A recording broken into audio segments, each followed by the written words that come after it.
السلام علیکم۔ کلاس 9 کی اسلامیات ہے، پہلا سبق ہے تعارف قرآن مجید۔ آج ہم اس سبق کی مکمل مشق حل کریں گے۔ مناسب ترین جواب پر ٹک کا نشان لگائیں۔ نمبر 1، قرآن مجید نازل ہوا۔ جواب ہے عربی زبان میں۔ نمبر 2، قرآن مجید کا سب سے بڑا اعجاز ہے۔ اعجاز کے معنی ہے حیرت انگیز یا معجزہ۔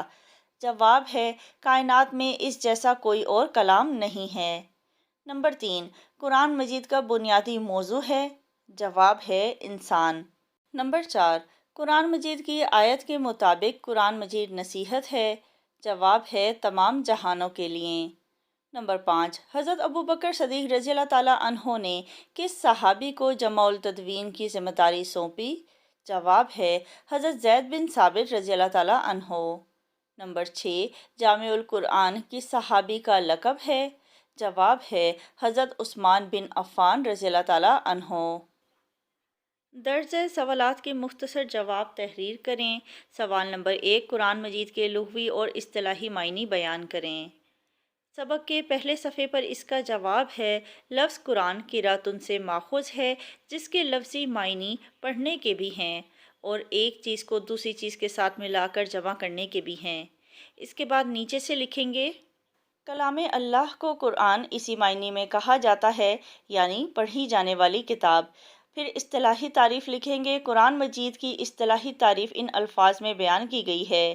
یہ اللہ تعالیٰ کا وہ معجزاتی کلام ہے جسے حضرت محمد رسول اللہ خاتم النبیین صلی اللہ علیہ وآلہ وسلم پر عربی زبان میں نازل کیا گیا، جو تحریری صورت میں ہم تک تواتر سے پہنچا ہے۔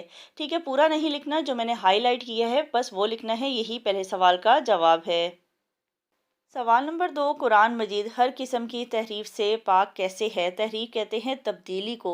قرآن مجید میں قیامت تک کوئی تبدیلی نہیں آئے گی، کیونکہ اس کی حفاظت کا ذمہ خود اللہ تعالیٰ نے لیا ہے۔ سبق کے تیسرے صفحے پیج نمبر 11 پر اس کا جواب ہے۔ قرآن مجید تحریف سے پاک محفوظ کتاب۔ قرآن مجید سے پہلے کئی الہامی کتابیں نازل ہوئیں، لیکن آج وہ اپنی اصلی صورت میں موجود نہیں، ان میں تحریف ہو چکی ہے، جبکہ قرآن مجید کی یہ خصوصیت ہے کہ وہ اول روز سے آج تک اپنی اصلی صورت میں محفوظ ہے اور انشاءاللہ قیامت تک محفوظ رہے گا، کیونکہ اس کی حفاظت کی ذمہ داری خود اللہ تعالیٰ نے لے رکھی ہے۔ یہاں تک ہے دوسرے سوال کا جواب۔ سوال نمبر 3، قرآن مجید کی فضیلت کے بارے میں کسی حدیث مبارکہ کا ترجمہ لکھیں۔ سبق کے دوسرے صفحے پیج نمبر 10 پر اس کا جواب ہے۔ قرآن مجید مومنوں کے لیے شفا اور رحمت ہے۔ نبی کریم صلی اللہ علیہ وآلہ وسلم نے فرمایا، ترجمہ، تم میں سے سب سے بہتر وہ ہے جو قرآن مجید سیکھے اور دوسروں کو سکھائے۔ اس کے نیچے بھی ایک حدیث ہے، قرآن مجید پڑھا کرو، یہ قیامت کے دن اپنے پڑھنے والوں کے لیے شفاعت کرنے والا بن کر آئے گا۔ ان دونوں میں سے آپ کوئی بھی حدیث لکھ سکتے ہیں۔ سوال نمبر 4، عہدِ رسالت میں قرآن مجید کی کتابت کن چیزوں پر کی جاتی تھی؟ سبق کا یہ چوتھا صفحہ ہے، پیج نمبر 12۔ اس زمانے میں چونکہ کاغذ کا رواج بہت کم تھا، اس لیے قرآن مجید کی کتابت لکڑی کے تختوں، پتھر کی سلوں، چمڑے کے غلافوں، کھجور کے چوڑے پتوں، درخت کے پتوں، اونٹ کے شانے کی چوڑی ہڈیوں وغیرہ پر ہوتی تھی۔ البتہ کبھی کبھی کاغذ کے ٹکڑے بھی استعمال کیے جاتے تھے۔ یہاں تک ہے چوتھے سوال کا جواب۔ سوال نمبر 5، قرآن مجید کی عالمگیریت سے کیا مراد ہے؟ سبق کے دوسرے صفحے پر اس کا جواب ہے۔ قرآن مجید کی فضیلت اور عالمگیریت۔ قرآن مجید بہت عظمت والی کتاب ہے۔ قرآن مجید کا پیغام پوری انسانیت کے لیے ہے۔ یہ آفاقی اور عالمگیر پیغام خداوندی ہے۔ قیامت تک آنے والی نسل انسانی کے لیے اس میں ہدایت اور رہنمائی ہے۔ اس کتاب حکمت میں عقل مندی اور دانائی کے خزانے پوشیدہ ہیں۔ یہاں تک ہے پانچویں سوال کا جواب۔ سوال نمبر 6، تعارف قرآن کے متعلق بیان کریں۔ صفحہ نمبر 10 پر اس کا جواب ہے۔ قرآن مجید دنیا میں سب سے زیادہ پڑھی جانے والی کتاب ہے اور پوری انسانیت کے لیے رشد و ہدایت کا ذریعہ ہے۔ اس میں انسان کو پیش آنے والے تمام مسائل کا حل تفصیل سے بیان کر دیا گیا ہے۔ قرآن مجید اللہ تعالیٰ کا آفاقی پیغام ہے، جسے اس نے اپنے نبی صلی اللہ علیہ وآلہ وسلم پر نازل فرمایا اور نبی کریم صلی اللہ علیہ وآلہ وسلم کو سارے جہانوں کے لیے نبی اور رسول بنا کر بھیجا۔ ارشاد الہی ہے، ترجمہ، حالانکہ وہ قرآن تو تمام جہانوں کے لیے نصیحت ہے۔ درج سوالات کے تفصیلی جواب تحریر کریں۔ سوال نمبر 1، قرآن مجید کی عظمت و فضیلت بیان کریں۔ سبق کے دوسرے صفحے صفحہ نمبر 10 پر اس کا جواب ہے، قرآن مجید بہت عظمت والی کتاب ہے۔ قرآن مجید کا پیغام پوری انسانیت کے لیے ہے۔ یہ آفاقی اور عالمگیر پیغام خداوندی ہے۔ قیامت تک آنے والی نسل انسانی کے لیے اس میں ہدایت اور رہنمائی ہے۔ اس کتاب حکمت میں عقل مندی اور دانائی کے خزانے پوشیدہ ہیں۔ قرآن مجید مومنوں کے لیے شفا اور رحمت ہے۔ نبی کریم صلی اللہ علیہ وآلہ وسلم نے فرمایا، ترجمہ: تم میں سے سب سے بہتر وہ ہے جو قرآن مجید سیکھے اور دوسروں کو سکھائے۔ قرآن مجید کی تلاوت کرنا، حفظ کر کے اپنے سینے میں محفوظ کرنا سعادت مندی ہے، یعنی تابعداری ہے، نیک بختی ہے۔ قرآن مجید کا ہر حرف یعنی ایک ایک حرف پڑھنا نیکی ہے۔ نبی کریم صلی اللہ علیہ وآلہ وسلم نے فرمایا، ترجمہ: قرآن مجید پڑھا کرو، یہ قیامت کے دن اپنے پڑھنے والوں کے لیے شفاعت کرنے والا بن کر آئے گا۔ شفاعت کرنا یعنی سفارش کرنا۔ قرآن مجید دنیا میں سب سے زیادہ پڑھی جانے والی کتاب ہے اور پوری انسانیت کے لیے رشد و ہدایت کا ذریعہ ہے۔ رشد و ہدایت یعنی رہنمائی اور نیکی کا ذریعہ ہے۔ اس میں انسان کو پیش آنے والے تمام مسائل کا حل تفصیل سے بیان کر دیا گیا ہے۔ قرآن مجید اللہ تعالیٰ کا آفاقی پیغام ہے، جسے اس نے اپنے نبی صلی اللہ علیہ وآلہ وسلم پر نازل فرمایا اور نبی کریم صلی اللہ علیہ وآلہ وسلم کو سارے جہانوں کے لیے نبی اور رسول بنا کر بھیجا۔ ارشاد الہی ہے، ترجمہ: حالانکہ وہ قرآن تو تمام جہانوں کے لیے نصیحت ہے۔ قرآن مجید کے نزول سے پہلے جو الہامی کتابیں نازل ہوئیں وہ خاص قوم، علاقے اور نسل کی ہدایت کے لیے اتاری گئی تھیں، جبکہ قرآن مجید عالمگیر کتاب ہے جو نہ صرف مسلمانوں بلکہ تمام انسانیت کے لیے رہتی دنیا تک رشد و ہدایت کا سرچشمہ ہے۔ قرآن مجید میں زندگی کے تمام پہلوؤں سے متعلق حتمی اور مؤثر رہنمائی موجود ہے۔ ارشاد الہی ہے، ترجمہ: بہت ہی بابرکت ہے وہ اللہ جس نے اپنے بندے نبی کریم صلی اللہ علیہ وآلہ وسلم پر فرقان یعنی قرآن مجید نازل فرمایا تاکہ وہ تمام جہان والوں کے لیے ڈرانے والے ہو جائیں۔ ڈرانا کس سے ہے؟ گناہوں کے عذاب سے، برے کاموں کے عذاب سے۔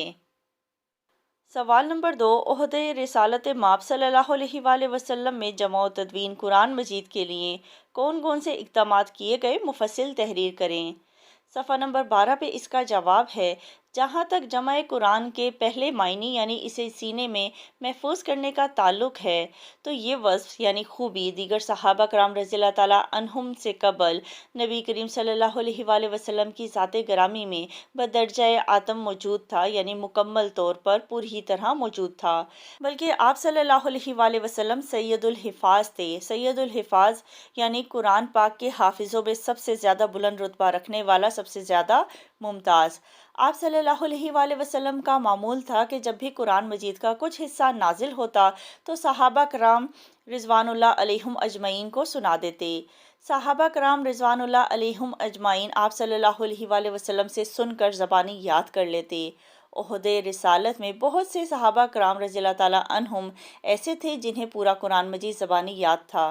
یہاں تک لکھیں گے، پھر نیچے سے لکھیں گے ارشاد الہی ہے، ترجمہ: بلکہ یہ تو واضح آیات ہیں، ان لوگوں کے سینوں میں محفوظ ہیں جنہیں علم عطا کیا گیا۔ عہدۂ رسالت میں جمع قرآن بذریعہ کتابت۔ عہد نبوی میں جہاں قرآن مجید کی حفاظت کا ایک ذریعہ حفظ قرآن مجید تھا، وہاں قرآن مجید کو لکھ کر بھی محفوظ کر لیا جاتا تھا۔ اس کا طریقہ یہ تھا کہ جو وحی نازل ہوتی آپ صلی اللہ علیہ وآلہ وسلم اسے صحابہ کرام رضی اللہ تعالیٰ عنہم کو لکھوا دیا کرتے تھے۔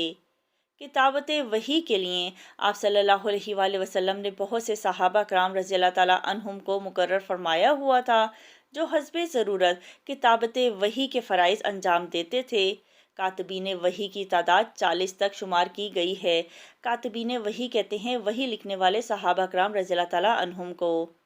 حضرت عثمان رضی اللہ تعالیٰ عنہ فرماتے ہیں کہ حضرت صلی اللہ علیہ وآلہ وسلم کا معمول یہ تھا کہ جب قرآن کریم کا کوئی حصہ نازل ہوتا تو آپ صلی اللہ علیہ وآلہ وسلم اسی وقت کسی کاتب وحی کو ترتیب کی یہ ہدایت بھی فرما دیتے تھے کہ اسے فلاں صورت میں فلاں جگہ یا فلاں فلاں آیت کے بعد لکھا جائے۔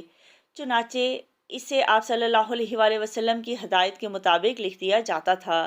اس زمانے میں چونکہ کاغذ کا رواج بہت کم تھا، اس لیے قرآن مجید کی کتابت لکڑی کے تختوں، پتھر کی سلوں، چمڑے کے غلافوں، کھجور کے چوڑے پتوں، درخت کے پتوں، اونٹ کے شانے کی چوڑی ہڈیوں وغیرہ پر ہوتی تھی۔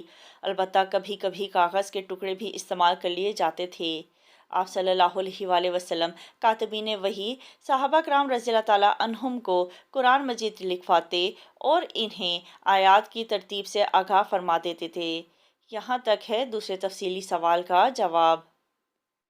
سوال نمبر 3، حضرت ابوبکر صدیق رضی اللہ تعالیٰ عنہ کے عہد خلافت میں تدوین قرآن مجید کے لیے اختیار کردہ طریقہ کار کی وضاحت کریں۔ صفحہ نمبر 12 پر ہی اس کا جواب شروع ہوتا ہے۔ حضرت ابوبکر صدیق رضی اللہ تعالیٰ عنہ کے عہد خلافت میں جمع و تدوین قرآن مجید۔ حضرت محمد رسول اللہ خاتم النبیین صلی اللہ علیہ وآلہ وسلم کے عہد میں قرآن مجید کو ایک مصحف میں جمع نہیں کیا گیا، یعنی ایک کتاب کی صورت میں جمع نہیں کیا گیا، بلکہ مختلف نوعیت کی اشیاء پر مکتوب تھا، یعنی لکھا ہوا تھا۔ حضرت ابوبکر صدیق رضی اللہ تعالیٰ عنہ نے اپنے عہد خلافت میں قرآن مجید کے ان حصوں کو یکجا کر کے محفوظ کروایا۔ نبی کریم صلی اللہ علیہ وآلہ وسلم پر قرآن مجید ایک بار اکٹھا نازل نہیں ہوا، بلکہ 23 سال کے عرصے میں بتدریج نازل ہوا۔ بتدریج یعنی آہستہ آہستہ، تھوڑا تھوڑا۔ آپ صلی اللہ علیہ وآلہ وسلم نے حفظ اور کتابت سے اس کو محفوظ فرما دیا۔ صحابہ کرام رضی اللہ تعالیٰ عنہم نے اس کو اپنے سینوں میں محفوظ کیا۔ حضرت ابوبکر صدیق رضی اللہ تعالیٰ عنہ کے عہد خلافت میں جھوٹے نبی اور منکرین زکوٰۃ کے خلاف جنگی اقدامات کیے گئے۔ منکرین زکوٰۃ یعنی جن لوگوں نے زکوٰۃ دینے سے انکار کر دیا تھا، کے خلاف جنگی اقدامات کیے گئے، جس میں کئی حافظ اور قراء یعنی قرآن مجید پڑھنے والے صحابہ کرام رضی اللہ تعالیٰ عنہم شہید ہو گئے۔ اس بات کا خدشہ تھا کہ کثیر تعداد میں حافظ کی شہادت سے کہیں قرآن مجید محفوظ نہ رہ سکے، چنانچہ حضرت ابوبکر صدیق رضی اللہ تعالیٰ عنہ نے حضرت عمر رضی اللہ تعالیٰ عنہ کے مشورے کو قبول کرتے ہوئے حضرت زید بن ثابت انصاری رضی اللہ تعالیٰ عنہ کو ایک مصحف میں قرآن مجید جمع کرنے کا حکم دیا۔ حضرت زید بن ثابت رضی اللہ تعالیٰ عنہ نے صحابہ کرام رضی اللہ تعالیٰ عنہم کے پاس جو لکھے ہوئے نسخے موجود تھے، ان سب کو اکٹھا کیا۔ حضرت زید بن ثابت رضی اللہ تعالیٰ عنہ نے تدوین قرآن مجید کے 4 طریقوں کو اختیار کیا۔ اپنی یادداشت سے ان نسخوں کی توثیق کرتے یعنی تصدیق کرتے۔ کمیٹی کے ممبر حضرت عمر رضی اللہ تعالیٰ عنہ بھی اپنے حافظے سے اس کی توثیق کرتے تھے۔ کوئی لکھی ہوئی آیت اس وقت تک قبول نہ کی جاتی جب تک 2 قابل اعتماد گواہ یہ گواہی نہ دیتے تھے کہ وہ نبی کریم صلی اللہ علیہ وآلہ وسلم کے سامنے لکھی گئی تھی۔ حضرت زید بن ثابت رضی اللہ تعالیٰ عنہ ان لکھی ہوئی آیات کا ان مجموعوں کے ساتھ موازنہ کرتے جو مختلف صحابہ کرام رضی اللہ تعالیٰ عنہم نے تیار کر رکھے تھے۔ حضرت زید بن ثابت رضی اللہ تعالیٰ عنہ نے سخت محنت کے بعد قرآن مجید کو 1 سال کی مدت میں جمع و تدوین کیا، جسے تمام صحابہ کرام رضی اللہ تعالیٰ عنہم نے قبول کیا، اور یوں امت بھی اس پر جمع ہو گئی۔ حضرت علی مرتضیٰ رضی اللہ تعالیٰ عنہ فرماتے ہیں، اللہ تعالیٰ حضرت ابوبکر صدیق رضی اللہ تعالیٰ عنہ پر رحم فرمائے۔ وہ اولین شخص تھے جنہوں نے اپنے عہد میں قرآن مجید کو کتابی صورت میں جمع کیا۔ سوال نمبر 4، حضرت عثمان غنی رضی اللہ تعالیٰ عنہ کے عہد خلافت میں جمع و تدوین قرآن مجید کے لیے کیے گئے اقدامات کا جائزہ لیں۔ صفحہ نمبر 13 پر اس کا جواب ہے، حضرت عثمان غنی رضی اللہ تعالیٰ عنہ کے عہد خلافت میں جمع و تدوین قرآن مجید۔ حضرت عثمان غنی رضی اللہ تعالیٰ عنہ کے دور حکومت میں اسلام عرب سے نکل کر روم، ایران اور دور دراز کے علاقوں تک پہنچ گیا۔ نئے مسلمان جو عربی نہیں جانتے تھے، انہوں نے مسلمان مجاہدین سے قرآن مجید سیکھا۔ جس طرح ہر صحابی نے نبی کریم صلی اللہ علیہ وآلہ وسلم سے قرآن مجید سیکھا تھا، اسی طریقے پر اپنے شاگردوں کو قرآن سکھایا۔ یوں قرأتوں کا اختلاف دور دراز ممالک تک پہنچ گیا۔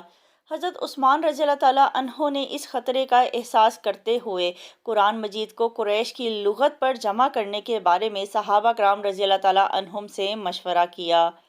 صحابہ کرام رضی اللہ تعالیٰ عنہم نے حضرت عثمان رضی اللہ تعالیٰ عنہ کی اس رائے کی بھرپور تائید کی یعنی حمایت کی کہ قرآن مجید صرف قریش کے لہجے میں لکھا اور جمع کیا جائے، کیونکہ قریش ہی کی زبان اور لہجے میں قرآن مجید نازل ہوا تھا۔ حضرت عثمان غنی رضی اللہ تعالیٰ عنہ نے حضرت زید بن ثابت رضی اللہ تعالیٰ عنہ کی سرکردگی میں 3 قریشی صحابہ کرام رضی اللہ تعالیٰ عنہم، حضرت عبداللہ بن زبیر رضی اللہ تعالیٰ عنہ، حضرت سید بن العاص رضی اللہ تعالیٰ عنہ، حضرت عبد الرحمن بن حارث رضی اللہ تعالیٰ عنہ کو یہ اہم ذمہ داری سونپی۔ یہ حضرات صحیح قریشی لہجے میں قرات کے ماہر تھے۔ ان حضرات نے تدوین قرآن مجید کے درج ذیل کام سر انجام دیے۔ تمام صورتوں کو ترتیب وار ایک ہی مصحف میں لکھا گیا۔ مصحف کو سامنے رکھتے ہوئے نقول تیار کیں اور اس کی کتابت و خط کا خصوصی خیال رکھا۔ اختلاف قرات میں صرف اسی صورت پر اتفاق کیا گیا جو متواتر تھیں۔ اس کمیٹی نے نئے مرتب کردہ مصحف کی 1 سے زائد نقلیں تیار کیں۔ کل 7 نسخے تیار کیے گئے جنہیں مکہ مکرمہ، شام، یمن، بحرین، بصرہ، کوفہ اور مدینہ منورہ میں محفوظ کیا گیا۔ حضرت عثمان غنی رضی اللہ تعالیٰ عنہ نے عہد نبوی صلی اللہ علیہ وآلہ وسلم اور عہد صدیقی رضی اللہ تعالیٰ عنہ میں جمع و تدوین قرآن مجید کی کاوشوں کو یکجا کرتے ہوئے قرآن مجید کو ایک ہی لغت و لہجے میں جمع کر دیا۔ قرات کے اختلاف ختم ہو گئے۔ اسی بنا پر حضرت عثمان غنی رضی اللہ تعالیٰ عنہ کو جامع القرآن کہتے ہیں۔ یہاں تک ہے چوتھے تفصیلی سوال کا جواب۔